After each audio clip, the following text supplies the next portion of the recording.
قوتابیانی پۆلی 12 ئازیز جارێکی تریش بەدیدارتان شاد بوومەوە. من مامۆستا ئەنوەر عوثمان لە ئامادەی کلێڤەری ناحوکمی و ئامادەی ئازادی کوڕان لۆ شیکردنەوە و باسکردنی بابەتێکی تریش لە بابەتەکانی پرۆگرامی پۆلی 12. بابەتی ئەوڕۆمان بابەتی ضەوابت اللوغەیە، ڕێخستنی زمانەوانی. ضەوابت اللوغە لە پۆلی 12 دابەش دەبێت بۆ دوولق القواعد لەگەر الئیملا، بەڵام بابەتی ئەوڕۆمان القواعدە، بابەتێکی ڕێزمانیە. یەکەمین بابەتی ڕێزمانیمان المەفعول لأجله، ئەوەی کە ئیشەکەی لە پێناو دەکرێت. تۆی قوتابی چەند مەفاعیلێکت هەیە وەکو چەند ساڵە بیستوتە؟ مەفعول بهیت بیستیە، ئەو ساڵیش ئیشت پێ دەبێت دەیبیستی. مەفعول مطلقیش ئێستا لە پاشەوە باسی دەکەین. مەفعول فیهیش بیستیە، ظرف زەمان و ظرف مەکان، بەڵام ئەوەی ئێستا ئێمە باسی دەکەین المەفعول لأجله. بێگومان هەموو مرۆڤێکی عاقڵ و تێگەیشتی کاتێک کە کارێک ئەنجام دەدات لەو کارەی سەبەبێک هۆکارێک هەیە ئامانجێکی بگاتێ لۆیە ئەو ئیشەی دەکاتن. جا ئەو هۆکارە و ئەو سەبەبەی کەوا پاڵمان دەدا لۆ گەیشتنە ئامانجەکەمان لەوەی کەوا وەی کە دە ئیشەکەی پێ بکەین پێی دەرێن المەفعول لأجله. بالمثال يتضح المقال. قسە بە نمونە ڕۆن دەبێتەوە. چەند نمونەیەکی با باسکەین. أحب والدي، من دایک و باوکی خۆمم خۆش دەوێ. هۆکار چیە دایک و باوکت خۆش دەوێ؟ تقديرا لفضلهما، تقدير و پایە و ڕێزی ئەو چاکانەی دەگرم کە لەگە منیان کردیە. کەواتە لماذا تحب والديك، گەر لێم بپرسن بۆچی دایک و باوکی خۆت خۆش دەوێ وشەی لماذا بەکاربینن بۆچی، من لە وەڵامە دەرێم تقديرا لفضلهما، وەکو دان پێداهێنانێک لە بۆ ڕێزەکەیان. نەجتەهید و نمونەی دوم دڵم خۆمانمان ئێمەی قوتابی پۆلی 12 کۆشش دەکەین مادی دەبین. هۆکار چییە؟ حبا للتفوق، حبا للتفوق، حەزمان لە چییە؟ حەزمان لە سەرکەوتنە. نمونەی سێم وەقف الطالب، و کاتێ مامۆستا هاتە ژوورەوە قوتابیەکە هەستاوە سەر پێ. لماذا وقف الطالب؟ هۆکار چ بوو؟ احتراما للمدرس، نەترسال لە مامۆستا بەڵکو ڕێزێکی لە مامۆستا خۆی گێر. زارە خالد صدیقە، خالی سەردانی هاوڕێکەی خۆی کرد. لماذا؟ هۆکار چ بوو؟ حبا لە، خۆشی دەوێت لۆێ، خۆشویستن پاڵنەر بوو. شاعر دەرێ يوشك القلب أن يذوب حنينا، يوشك القلب أن يذوب حنينا، نزیکە دڵم بۆ تۆ لێ بدات. بابەت چییە نزیکە دڵی لە بۆ شارەکە یان لە بۆ وڵاتەکە لێ بدا؟ حەنینەن، هۆکارەکە سۆز و عاتیفە و غەریبیکردنە. هەروەها هرب الطفل من الكلب، مناڵەکە ڕای کرد لە سەگەکە. لۆ ڕای کرد؟ دیاری لەگە دەکرد؟ نا، خەوفا منه، بابەتەکە ترسان بوو، هۆکارەکە ترسان بوو لە سەگەکە. لە نمونەی تر شاعر دەرێ ئەبەت ئەخلاقنا شەرەفا ئەن نەبتەدیە بالئەذا من لەیس یؤذینا. ئێمە خەڵکانێکی قەت ستەم لە خەڵکانی تر ناکەین، ئەخلاقمان ڕێگامان نادا کەسانێک شەڕمان پێ نەفرۆشن ئەمە شەڕ بفرۆشن. هۆکار چییە؟ شەڕەفە، پایە و شکۆمان ڕێگرە. هێندە شکۆدارین، سەبەبەکە شکۆداریەکەمانەوەمان لێ دەکاکەوە ستەم لە خەڵکانێک تر نەکەین. ئەگەر سەیری بکەین لەو چەند نمونەیی هەر هەمووی لۆمان بە دیار دەکەی مەفعول لأجله ئەنجامدانی ئیشێک بوو بە هۆکارێک، واتە هۆکاری ئەنجامدانی ئیشەکەی بوو کە ئێستا هەمووی بەڕەنجی شین نووسیتمان و خەتمان لە ژێردایە. ئەگەر دیقەتێکی بدەینێ دەبینین مەفعول لأجلهیەکان ئەلیف لامیان پێوە نییە، ئەلیف لامیان پێوە نییە و نەکیڕەنە. ئەوە تێبینی یەکەم. تێبینی دووەمیان دەبینین ئەو مەفعول لأجلهیانە هەر هەمووی مەصدەرن. قدر يقدر تقديرا، حب يحب حبا، احترم يحترم احتراما، خاف يخاف خوفا، حن يحن حنينا،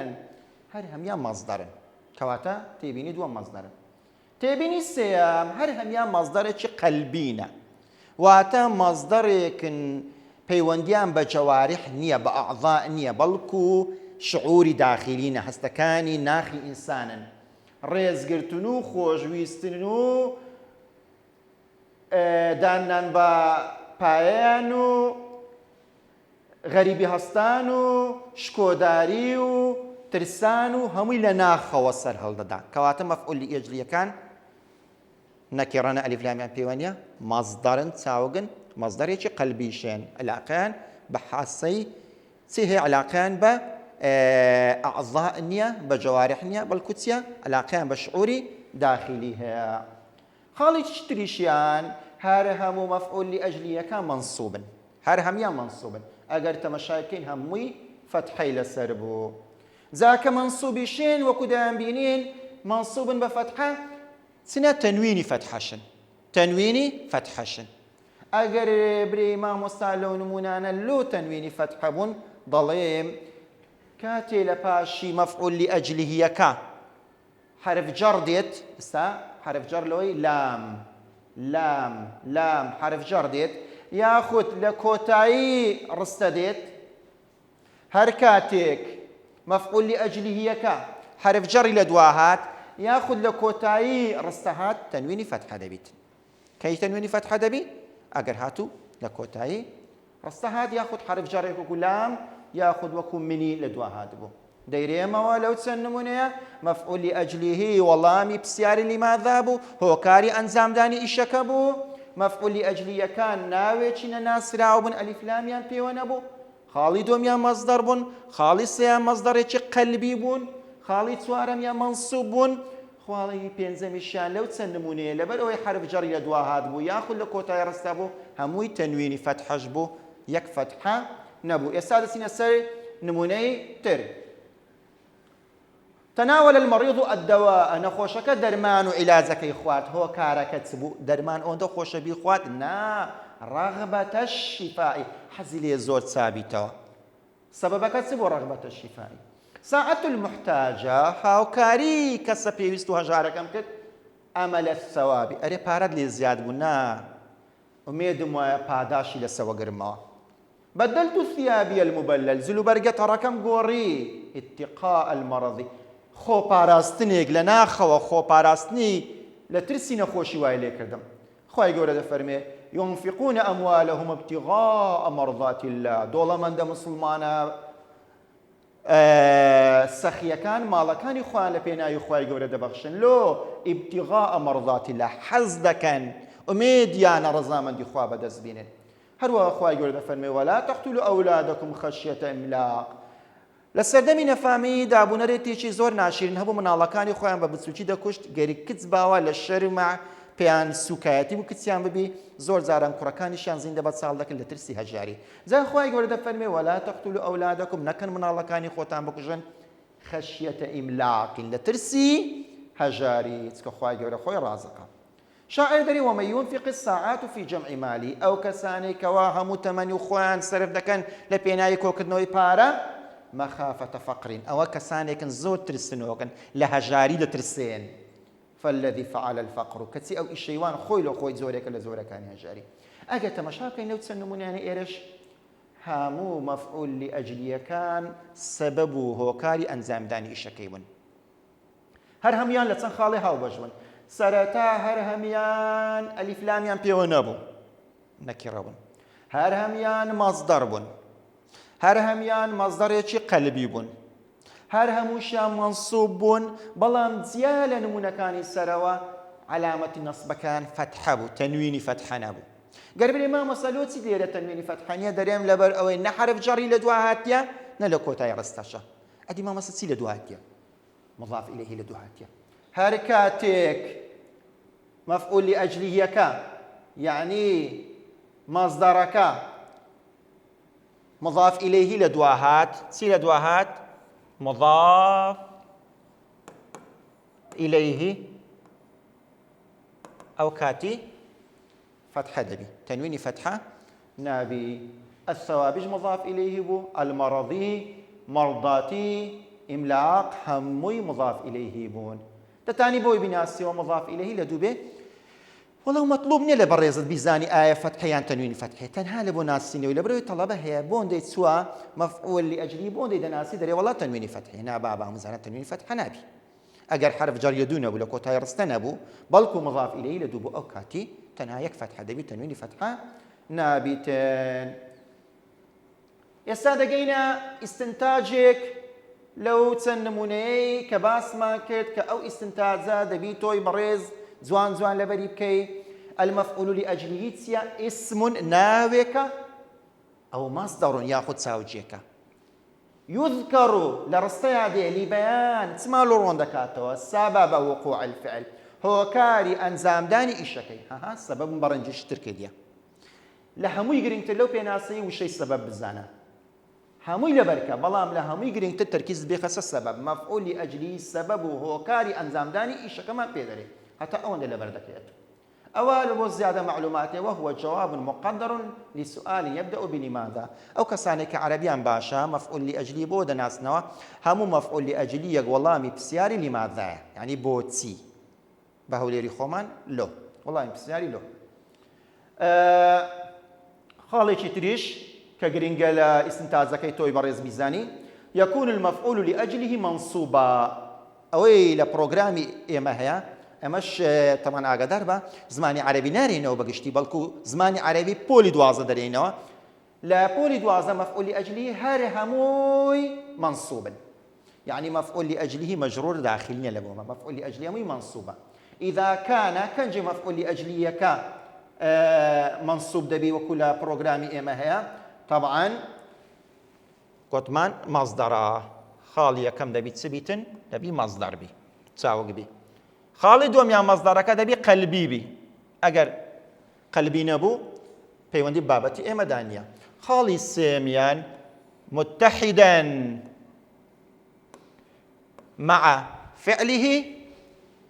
في الزمن والفاعل پێویستە مەفعول لأجلهیەکە یعنی مەصدەرەکە هاوبەش و گونجاو و یەکگرتوو بیتن لەگە چێ لەگەر فعلەکەی لەگەر فعلەکەی ئێستا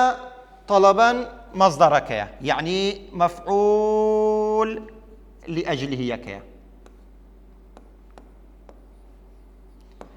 سافرتو سافرە فعلەکەیە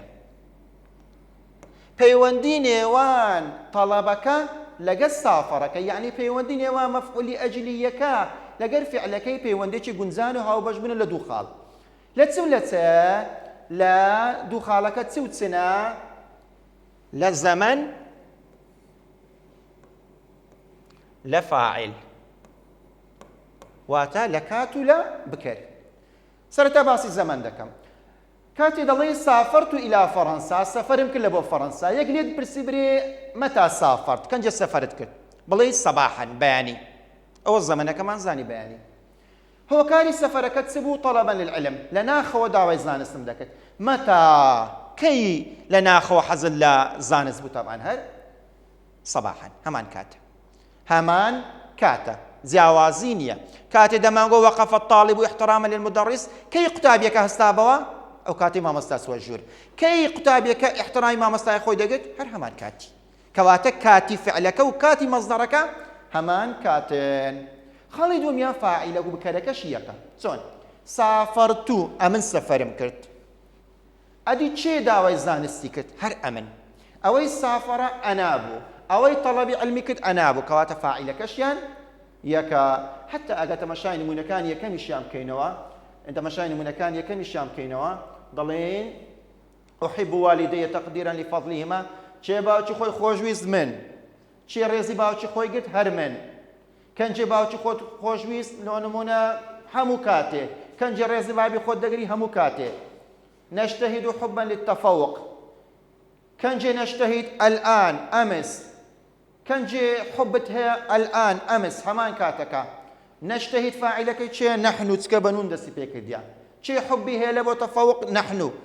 كوات الهم نمونا كان بيوندي نيوان مفعول لأجليك وفعلك بيوندي شي گونجانە دەبی پەیوەندەکەیان چ بیتن پەیوەندی گونجان بیتن يعني اتحاد ئێستا پێناسەیەکی مەصدەری قەلبی دەکەین دەڵێن ما كان مصدرا لفعل من الأفعال التي ترتبط بالقلب والشعور مصدر قلبي چیە هەدەرێن چاوجی دڵی ما كان مصدرا لفعل من الأفعال التي ترتبط بالقلب دەبی چاوجێک بێ لە چاوجی ئەو فعلانەی کە پەیوەندیان بە دڵەوە هەیە والشعور هەروە هەستی ناوەخۆ زا لەبە ئەو قوتابیە بە ڕێزانەی کە دەڵێ مامۆستا من عەرەبیەکەم باش نییە و چۆن بزانم مەزدەری قەلبی و مەزدەری تکەلێک زیاد بکەمەوە کۆمەڵێک مەزدەرمان نووسیە خشية ورغبة وإكراما وإحسانا وحبا تعظيما ونفورا وإجلالا وإكبارا طلبا وتلبية وشوقا وعونا اعترافا وإباء وحياء ابتغاء وخوفا وطمعا وحزنا شفقة وإنكارا واستحسانا اطمئنانا ورحمة وإعجابا وإرضاء ومواساة وتوبيخا ونصحا أو كومليك مصدر قلبي بلو بوقتاب يعني كوا لا نواتان ضعيفة تان اللوخوان لبريب كان ئێستا باسی ئیعرابی دەکەین دەڵێن مەفعولی ئەجلی هەموو یەک ئیعرابی هەیە ئیعرابێکی نەگۆڕ و ئاسانی هەیە هەموو مەفعولی ئەجلیەکان یەک ئیعرابیان هەیە قال تعالى ولا تمسكوهن ضرارا لتعتدوا خێزانەکانتان گەر لەگەلیان ناژین لە خۆتان زیاد بکەنەوە مەیان بەستنەوە لەوەی غەدریان لێ بکەن ضرارا مامۆستا لۆم ئیعراب بکە مفعول لأجله منصوب وعلامة نصبه فتحة وأغفر عوراء الكريم ادخارا مفعول لأجله منصوب على نصب فتحة ما مستولو تنوين فتحة نية لبرو مضاف إليه لدوهاتي كمضاف إليه أو هاء هوا لو هاء أدبيتي بري الضمير متصل في محل جر بالإضافة أو مضاف إليه لدوهاتي وأعرض عن شتم اللئيم تكرما ما مست تكرما ملو إعرابك مفعول لأجله منصوب علامة نصب فتحة بل هم مفعول لأجله كان يك إعرابيان هي هم يا منصوب لبروغرامي إما وعلامة نصبه الفتحة استاتيبيني چي زور گرنگ من هي لو زارش هاتي تو يقتابش دبيت زوان لبريكي أويش دالي يجوز تقديم مفعول لأجله على فعله زائزة ري بيدرا وأجر هاتو مفعول لأجله كلا سرتا هات فعلك لدوات بيوس اشترك بزاني لو نموناني سري لو نموناني كسر ودماخين هتا استا هموي مفعول لأجله مؤخر بو يعني فعلك لسرتا دهات أو مفعول لأجليك لدواي دهات مفعول لأجليك تسمون هر هموي مؤخر بون استا تقديرا مفعول لأجله أحب فعلك يا كام لدوا وهات تقديرا كواتا تقديرا تيا مفعول لأجله تيا مؤخرة واتا لدوا وهات حبا مؤخرة أو نموناني إرهامي مؤخر من ما مستدتانم تقديرا نكيبين ما بيشوا بريم تقديرا لفضله ما أحب والدي بليدة تاني لوتك يجوز جائزة رجاي بيدرا ما مستأسلوي وقف الطالب احتراما للمدرس احتراما مؤخرا فعلك لبيشوا ما مستانم بريم احتراما للمدرس وقف الطالب بليدة تاني تواوا راستا يجوز رجاي بيدرا لوي وتمان جائزة رجاي بيدرا كمفعول لأجله كام لا سرتاي رستبيتنو فعلك بتسيتا دواوا وكو سنمونيش كإستا باسيان دكين خوفا من الفشل يجتهد الطالب لترسي ساقيد بونو شكست خواردن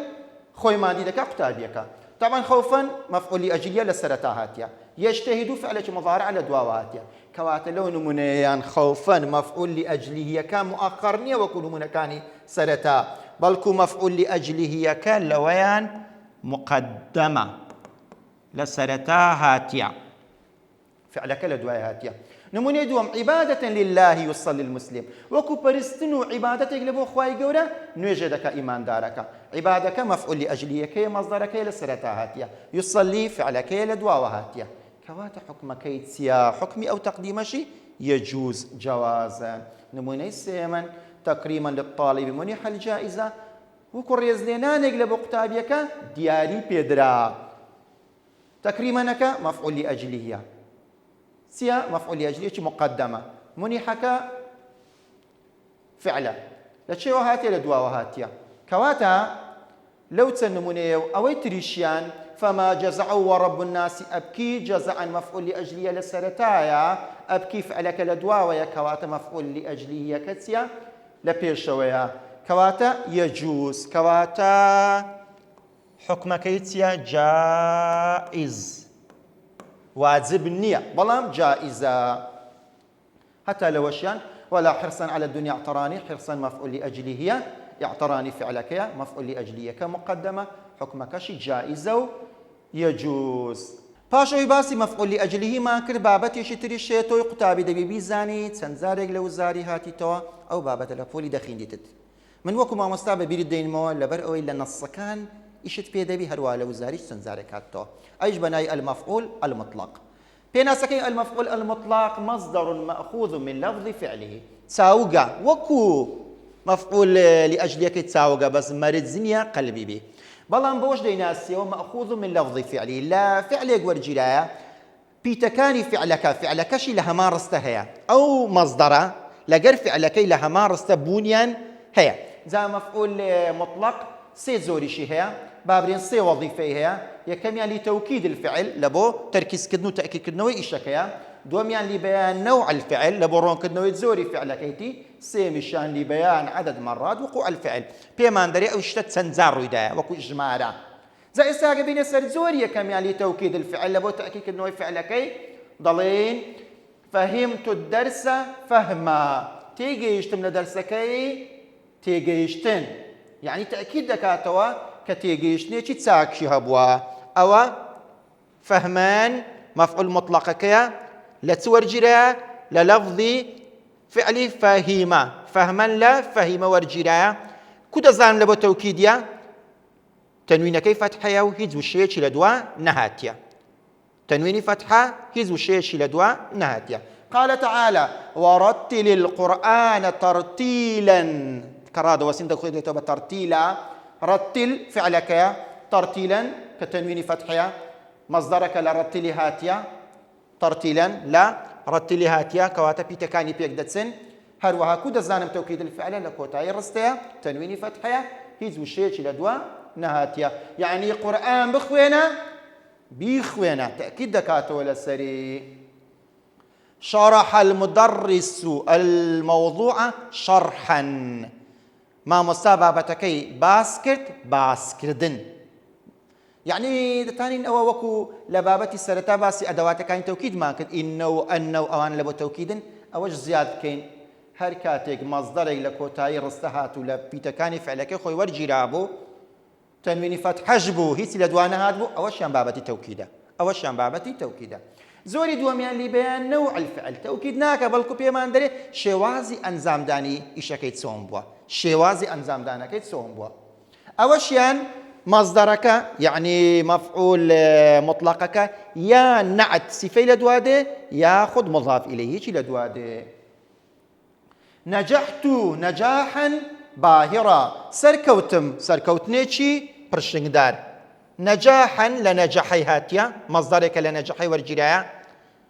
مفعول مطلقة آية لبو توكيدا نخير لو تكو الشيء لدواته وشكتسيا نعتا صفة وصف دكا شوازي ناجح ونكت سبو برشنگدار بو لو هي لويان زوري فعلك هروا أخوي قولي تفرمي واصبر صبرا جميلا آرام بقرا آرام قلت نجد سون زوان صبرا لإصبري هاتيا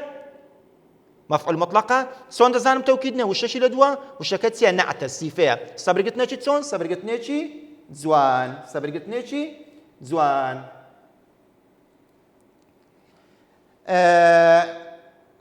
هروها هيتشمان لبروغرامي خومان لقصيدة المساء السحب تركض في الفضاء الرحب ركض الخائف تركض ركض الخائف ركضا لتركضي هاتيا سيلا باشاتيا مضاف إليه رادك راكدنا تشتسون راكدني ترسنو كان باسي زوري راكدنا كمالو ذاك أي شانسيا هل بيان نوع الفعل زوري السيميان كاتا إسلا وزاري نمديتي هاد بيتوا مقر لتميدي زيادة النمونة يكم دوم هاتينو يعني توكيد الفعل وبيان نوع الفعل هاتينو زوري السيمي شانك احتماليات نوير هي كتزوري بيمان ناري توكيد جناك بلكو جمارة سنزار إشكا رويدايا أوان دري زرت صديقي سرداني هاوري كم كرت زيارات سندين سردان كوتايبة سيهاتي آتش لبو تسيا لبو جمعي مؤنثي سالمة أجا كوتايبة هاتبو ياخد أجبرين دق الباب دقتين أجبرين دق الباب دقتين دقة الباب دقتين لە دەرگادرا دەرکە کە چەند جار دوو جار کۆتایی بە چ هاتێ یا و نون دوقەتەین مثەنا جا کۆتایی بە ئات هاتبی کۆتایی بە یا و نون هاتبی ئەوە ژمارەنە کەواتە لە بۆ چییە زۆری چەند جار ڕوویدایە ئیشەکە ژمارەی ڕوودانی ئیشەکەمان لە بۆ ڕۆن دەکاتەوە کەواتە زانیمان مەفعول مطلق سێ وەظیفەیە یان لە بۆ تەئکیدکردنەوەی فعلەکەیەتی یان لە بۆ زانینی زۆری فعلەکەیە یاخود لە بۆ ئەوەیە بزانین ئیشەکە چەند جار ڕوویدایە ئەوە ئەو تێبینیشمان دەربارەی مەفعول مطلقیش زانی ئەوەی مایە چەند پرسیارێکی وزاری دەربارەی مەفعول لئەجلیه و مەفعول مطلقی حەل بکەین چەند پرسیارێکی وزاری حەل دەکەین لەوەی فێری شێوازی وەڵامدانەوەی پرسیارەکانی وزاری بین دەربارەی بابەتی مەفعول لئەجلیه و تێبینەکە یعنی پاشکۆیەکەش کە مەفعول مطلق بوو لە نموینەی یەکەم هاتەوە دەرێ احتراما طبعا دەزانین مەصدەرە لو تسوارستي لكاميان مفعول لأجلية يكاميان أقف احتراما للمدرس دوستم وكريز لينان يقلبوا ما مستعكم كواته هوكاري راوستانا كمتيا رزقتني ما مستعيا كما ياخد احترم المدرس احتراما او يعني هونيا البا هونيا لو تكا احترم المدرس احتراما مصدرك للفظ فعلك اخوي ورجلايا كواته اويان مفعول مطلقه هونيا جيم أنت أكثر احتراما منه أوشيان هونيا وبابتي اسم تفضيلك وشيء أكثر أشد لبيجدية أوشيان هونيا دال احتراما دو زار مصدر دوباره بيتو مصدر فعل اسم كدو زار لديك دوباره بو أوشان بمعنى التوكيد دي كواتا والله مرة استكتسبو ألف بو أقف احتراما للمدرس لماذا تقف لو رادوسي احتراما للمدرس هو كاري راوستانا كم رزقتني ما مستعمل كواتا والله مرة استكتسبو ألف بو طبعا فێر بە تۆی قوتابی هەموو جاران لە وڵامی هەڵبژاردن لە دوو غەرەتەکان بگەڕێ دائیمەن دوی تێدایە زۆر دوورن لە وەڵامە ڕاستەکە ئەوان نیشان کە دەبینێت دوو وەڵام ئەو دوو وەڵامێک کە نێزیکە معلوماتی سەر پرسیار لەگە معلوماتی مێشکت بەراوردیان بکە ئەگەر هەماشت بوو ئەو وەڵامە ڕاستەکەیە پرسیاری دووەمیان ئەنتە تهاجر بحثا عن ذاتك تۆ دەگەڕێی ڕادەکەی لناخوا سد بزركي بدوايا رادكي خدي خود بحثا لناخوا رادكي طبعا مصدر قلبيه والسبب إشكاش مان بيدري كواتا أو يختي لجيرت يا مفعول به نخير تمييزا نا تمييز لباشي صفه مشابهه بابتي اسم تفضيلي دي مفعول مطلقا نا كا خولا بيتكاني فعلك خوي ورنجري كواتا والله مراسكتيا مفعول لأجله بايكا تواوا بسياري السيمي وزاريمان أحب السباحة حبا حز لما لواني دكم حز ليبون بخوي دري مفعول مطلقة بس وظيفة كيدوي كتمشا دكم حبا تنوين لباشا نا جمارة نا مضاف إليه نا نعكيس لدوانيا كوتاي رستيز مشوش لدواناتيا يكسر دزانم لتوكيد الفعلة لابد تأكيد كدنوي فعلة كيو والله ما راسته كمان ألفا لبو بيان نوع الفعل نيا مضاف إليه ونعتي لدوبه عدد يجنيا ما إجمار بداتن طبعا هم الشراز نابي سارميا رفقا بالمحتاج ساعدته رفقا بالمحتاج ساعدته وكو بزيهات نوغ لبو هجارك أم تسمكت هاو كاريم كرت رفقا كمفعول لأجله كالسرتاي رستهاتيا مفعول لأجله شي مقدمة مفعول مطلق نيا لبروي فعلكي لقوي بيتيان بيجناتسي ومفعول به جنيو مفعول فيه جنيا معناه ظرف الزمان ومكان دالوي ولا مراستك ولا مي ألفا استبسينا سبسياري بينزميان المفعول المطلق الدال على بيان نوع الفعل داري أو تسوارا كام يا مفعول مطلق بيان نوع الفعل يعني زوري فعل كمان لبو روندكاتو توكيدي نابتن عدد شنا بالكتسي ديوي زوري فعلكي بزانين زوري فعلكي بزانين نوعي فعلك تحرر الشعب تحريرا أو دزانم هونيتك أو توكيدا أو والشيء لدواناتيا تحرر الشعب تحررا أو شيء دزانم هونيتك والشيء لدواناتيا أو دوان توكيدا دمينيتو تحرر الشعب تحرر الثائرين يعني تحرر الشعب تحرير الثائرين ده بزانين أجا حرر باوا ده وتحريرا بلا ما دام تحرر يا يك دو سي صار بينس خماسيه بتا ايش دست بيكرديا كذا بيتا مصدر تنها فتحكي كوتاي بيش كوتاي ده بيتا الضمه لو يتحرر بيتا تحرر او والله ما راستك يا پرسیاری شەشەمیان تەقدیم المەفعول لأجلی على فعلی حکمی پێشخستنی مەفعول لأجلیەکە بە پێش فعلەکەی چییە؟ ئایا حکمەکەی واجبە؟ نەخێر. ئایا حکمەکەی جائزە یان غیر ممکنە؟ غیر ممکن يعني نابی ممنوعە. لا يجوز يعني ممنوعة. طبعا گوتمان يجوز يعني جائز. لۆیە وەڵامە ڕاستەکە وەڵامی بە جائزە و ڕێی پێدرایە کە مەفعول لأجلی بە پێشی فعلەکەی بکەوی. دووە پرسیاری حەفتەمیشیان المفعول لأجله اسم أو لبيناسكيتي مفعول لأجله ناوي كتسمع لورون دكاتوا طبعا قلتمان سبب وقوع الفعل هو كاري أنزام داني إيشكي قلتم زور مهمة لبري دكي سبب كما لبرون دكاتوا لوي جيما كتواوا. آخر نمونة ينصب المفعول لأجله مفعول لأجله منصوبة طبعا إذا كان مصدرا دبيت زورا مصدرك بيت عاطفي صوصداري بيت يعني عقلي بيت هوش یان قەلبی و دڵ بێت گوتمان دەبی مەزدەرێکی قەلبی بی لۆی هەمووی ڕاست نییە کول ئەجیبە صەحیح نییە بەڵکو چییە قەلبیە. هەندێک لە مامۆستایان دەرێ هەر کاتێک کول ئەجیبە صەحیح دیت بەڕاستی دابنێ وان نییە. ئەوە پرسیاری وزاری کول ئەجیبە صەحیح هاتیتەوە ڕاستیش نییە بەڵکو مەفعول لأجله مەزدەرێکی قەلبیە. قوتابیانی ئازیز بابەتی مەفعول لأجلیشمان باس کرد، نمونەمان هیناوە، ئیستنتاجەکەمان باس کرد، پرسیاری وزاریمان لەسەر حەل کرد، پاشکۆیەکەشمان باس کرد کە مەفعول مطلق بوو بە هیوای سوودبینینیشی زۆر زۆر لە بۆ ئێوەی خۆشەویست. ئیتر بەخواتان دەسپێرین.